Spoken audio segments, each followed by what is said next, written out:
for your mama kwapa daily update TV ne so na Mr. Sene na oba channel is on hit and no subscribe.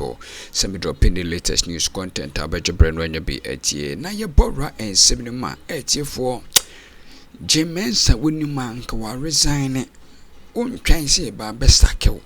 Yes. And twan se ba besakew. Meanwa ka me the resignation letter. Akoda da send be ya e be si one or resign because the legacy ni kwanya ubato hono enkofu yi NDC e besake wona anwe ya be nimguasie pa ma pa in the history of Ghana omoma be easy boss ni yehwe be nimguasie ma yes because per report in some yetete friend NDC phone me say the next easy boss no should be Professor Gyamfo. Yes, the next easy boss no should be Professor Gyamfo na ye mongrem yentie ensem ni bia efri ho ba no ye ba de ka ho no ye de munsem bebremo. They need a competent they move him to hold to become regional director. Is in people who speak, from their chest, especially there are certain positions you cannot speak from your chest. Otherwise, like I said, then you become figuratively the napo in the commission. And yes, it's not, because that point is some have also supported that. It's in recent time that we haven't seen any public relations officer or communications officer for the Electoral Commission. Previously, there was Silviano. Silviano was appointed as an ambassador. In 2017, she was a public relations officer for the Electoral Commission at some point. That's prior to the 2016 election. So, but 11, Prof is beyond. Why? Prof can head the issue now. Prof, yes. Some people have said Prof, you should head the issue. Don't do that. I will advocate for you. Yes, Prof, it's your turn. I've seen those messages as well. It's your turn. Mensah out, Professor Gyamfo in. You are too qualified to head the issue. Okay, so why did you not? Prof, I've seen those messages as well because I'll read them. The ones that they are talking about. Okay. I'll read them. We'll advocate for you. So, but why did you not pursue the Obuasi East constituency case the same way that we've seen Okaikwe Central and then also Tema Central and Techiman South being now overturned, that redeclaration being quashed by the Supreme Court, this ruling yesterday? Because the Obuasi East constituency situation is almost similar to what happened in Okaikwe Central, right? When the NDC candidate had already been declared, and then last Saturday we saw a redeclaration of the NPP candidate as the MP elect. But hold on a bit for me with the answer to this question. Albert Ahin, the man you just mentioned his name, he's joined us on the telephone right now. He is the national coordinator of the Coalition of Domestic Election Observers, CODEL. He's been a director of the electoral services for the Electoral Commission, Eastern Regional Director of the Electoral Commission at some point. Mr. Albert Hein, good morning. Thank you for joining us on Key Points. Good morning, my brother. It's good to have you. First off, can you hear me?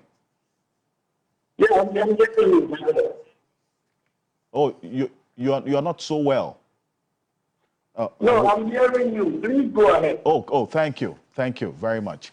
Now, earlier in the week, CODEL, you recommended that there should be a rerun of the elections in the polling stations that the pink sheets have not been found in the Dom Kwabenya constituency, 3 of them, and then also in the Ablekuma North, about 62 polling station pink sheets are being contended. Will the rerun be a solution, really, to this situation in these 2 constituencies? Yes. You and I know very well that there's a stalemate. And what even worsens the situation is that we don't have any of the other parties who is also in possession of some pink sheet that can be used. And I told you earlier on, some time ago, that normally when we have a stalemate like that, you rely on the pink sheet of the other party. Why we do so is that the presiding officer may have signed, the results have to tally amongst all of them. For example, if we take 3 parties, together with maybe one of the major parties that have gotten one, if we have similarities, or they are the same figures that you find on the pink sheet, then you can readily rely on these sheets and then pronounce or declare the result. But here we are, for example, at the Akroma North. One side has it, the other side has the results scanned. And each of them is not prepared to accept or yield to whatever is there as evidence. So obviously, if we cannot rely on any one of them, then what else should be done is to go again and either do the whole thing or, like I said, concentrate on the polling stations that are left. And then if you do a rerun and get everybody involved, and then the results can be announced. But as it is now, we cannot rely on any result that is readily available. The EC doesn't have it. So what do we do? The obvious answer is that none of them is prepared to yield, so we have to do it again. That is what I said. I see. But then again, for the NDC, they hold a strong view that, for instance, for Dom Kwabenya, they have 2 of the 3 polling station pink sheets. The NPP doesn't have it. The Electoral Commission also says they don't have it. In the case of the Akroma North, the NPP says they have 25 scanned pink sheets out of the 62. NDC says they will not admit the scanned pink sheets. They want original copies. The Electoral Commission doesn't have their copies of the pink sheet. So at what point would you recommend a compromise? That is, if there will be at all in this situation. The question has the answer you yourself have given. The scan one is not being accepted by the NDC. Yes. They don't want to accept the scan one because they think that something untoward may have happened to it. The other parties amongst the, is it the 11 or whatever, those that are left, also don't have any. If they don't have any to support whoever has it, if, for example, the other parties have gotten some of the pink sheets, you look at it and then they have similar figures. You have the same figures like what the other one has, then of course you will see that you have a point, you have something to rely on because the presiding officer who belongs to the EC have signed and they, the agents, have also signed, then you can declare. But here you are with some doubt about what is happening. So the obvious choice, the alternative, or what should be done now, is to redo it, rerun, and then everybody will have his peace of mind. Because nobody, as I said, would want to yield to this kind of exercise. Like, okay, now I'm going to accept your scan results. Let's see whether we can rely on it and check the figures. If they are okay, then we can go on. So in the face of this, the obvious choice is to go again. And that is my stand. I see. I'll seek the thoughts of my guests in studio as well. But you haven't worked in the commission, the Electoral Commission, for a number of years in various high positions in the commission, Director of Electoral Services at some point. You headed the Eastern Regional EC at some point, and many others that you have done in the Electoral Commission. Seeing how things have played out during and after this election, and even the Supreme Court decision yesterday, how does all of this strike you?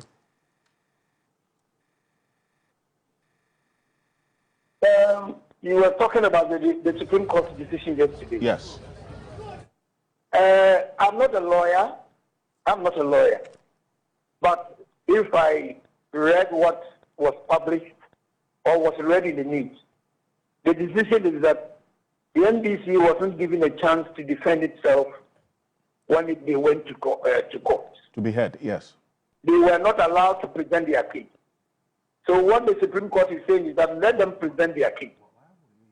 If they present their case and then they don't have anything in it, then of course it will be pronounced and whatever should happen will happen. But this is a case where they were not allowed to present their case. So I think they are going again for them to present whatever they want to present in terms of their defense. So if they find anything substantial, anything credible in whatever they will present, they will tell the whole nation, and then we take it up from there. So I think once they were not given a chance to explain themselves as to the decision they have taken, I think the court has taken a good decision to let them present their case, and then we take it up. Would you also, from where you sit, because of the concerns that have been expressed, not just by some of my guests this morning, but by some members of the general public about the posture of the Electoral Commission towards some of the concerns raised about its position that it has taken on some of the issues before and during and after this election, would you recommend that some sort of rethinking and reconsideration in terms of the Electoral Commission's engagement with the public be reviewed based on your own experience at the Electoral Commission? To be honest with you, I would say that the Commission has so far been acting within limits, within bounds.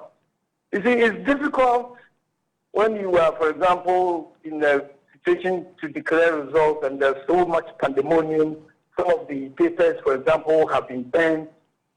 And, you know, I was speaking to one of my observers who went to one of these stations. In fact, I really wanted him to see if he's gotten the pink sheet or maybe the results of the area where he supervised. And he tells me that he had to run away for his dear life. You see, when you have a situation like this, it is difficult, one, for all the other observers, for example, to be able to give an account of what happened. The EC itself will not be able to give a good account because of the pandemonium that broke out. So you see, it is always good for everybody to exercise restraint when we have decisions like this to make, or for these declarations to be made. When we are quiet and we come out with our protest in the form of a written document, or maybe orally we say that, okay, we don't agree with this, let us do this, you write it. In fact, at the polling station, when you have a doubt about something, the rule is that put it into writing. Let the commission know your stand, that this thing went wrong, even though the result has been declared, I'm not happy, I'm not going to sign, and the reason is this or that. You see, but if you don't do this, and you resort to quarreling or maybe destroying things, it becomes very difficult for the EC to take a decision. And that is why I believe the EC is saying that at a point in time, the returning officer or whoever was declared was under duress. But okay, the concern with that is that does the Electoral Commission have the power to determine and make that declaration that the electoral officer or the returning officer for that constituency made a declaration under duress? I'm sure you're very much into the understanding of the electoral laws. And does the Electoral Commission have the power to do that? Or it is the courts, as a matter of fact, that have the power to do that?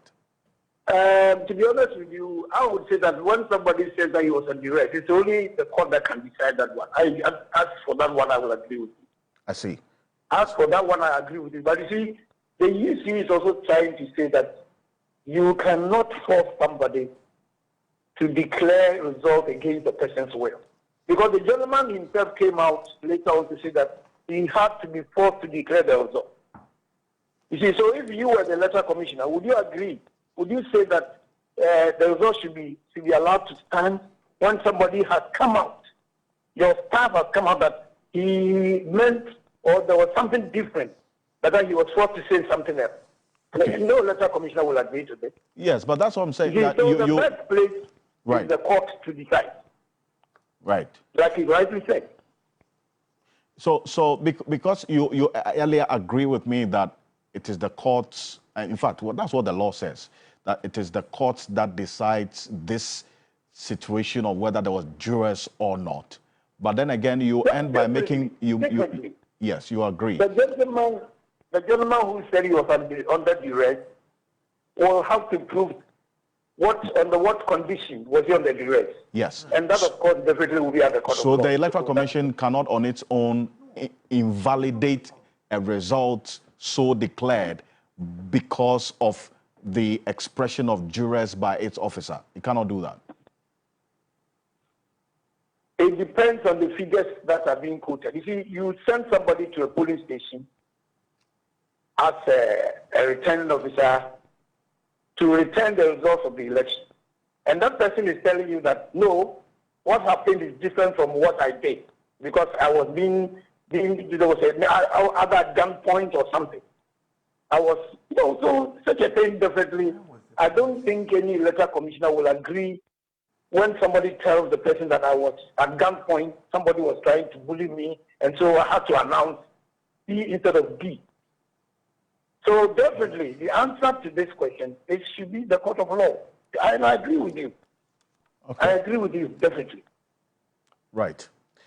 Zion, thank you very much for your input and also your thoughts on this matter. Thank you. I know he is still watching, and so he would get in and so because you mentioned his name, so it was there was so some Brandon be or daily update TV so